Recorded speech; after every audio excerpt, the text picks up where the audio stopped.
This question is from Joe, and he asks, how do you improve your marriage after years and years of disappointment, time and time again?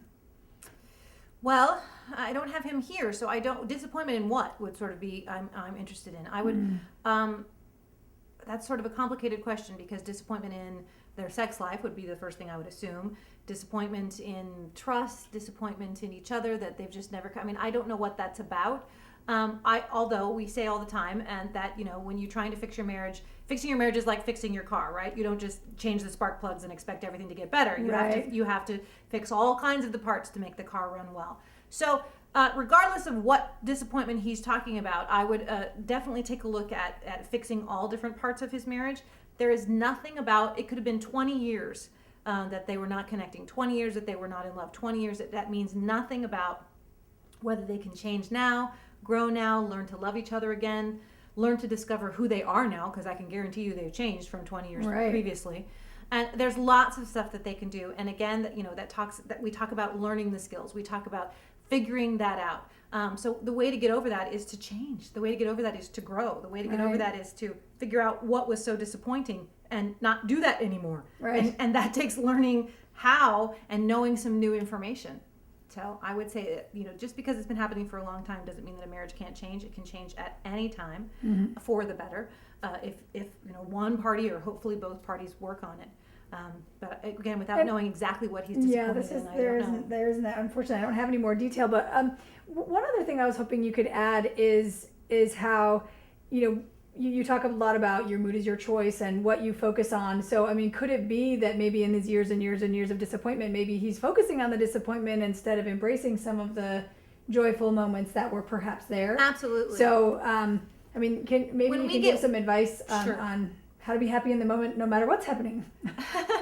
Well, again, I think that, let me back up with that and say when we have a wound or we've been injured in a particular way, and maybe more than once, we're very sensitive to that. We're very hypersensitive to that. So, and it's possible that becomes the thing that we focus on the most. So in a week period, maybe, that he was only disappointed one time, but because that's such an old wound and a deep wound, he's missing all the other wonderful things that happened that week, but that one thing really defines the week.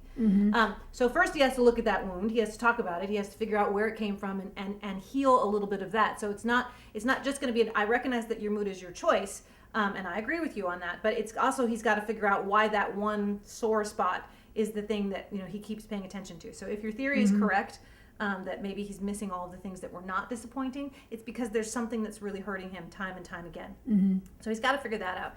But yes, in answer to your question, one of the biggest mistakes that people make, I think, in life, frankly, not even in marriage, is that they feel like they're a victim of their mood. They're a victim of their environment. They're a victim of everybody else. I had a bad day at work today. I'm in a bad mood. Really? You're in charge of your mood. You can decide. You can focus on your boss and that he was a jerk that day, or you can focus on your beautiful children and your home that you love and your wife who makes you laugh and the fact that you have dinner on the table and a roof over your head. Though, there's a choice at all moments. And that's kind of, a Zen higher learning sort of state of being. But we all want to err towards really remembering that we're in charge of our mood, we're in charge of how we feel, and we're really not victims of the outside world. So. Right. Wonderful. Thank you for sharing that. If you'd like your question answered, please ask it in the comment box below, because this is a regular series and we want to help as many people as we can. And if you'd like even more powerful free relationship advice from Dr. Dana, click on the link below the video. Thanks so much for watching. Talk to you soon.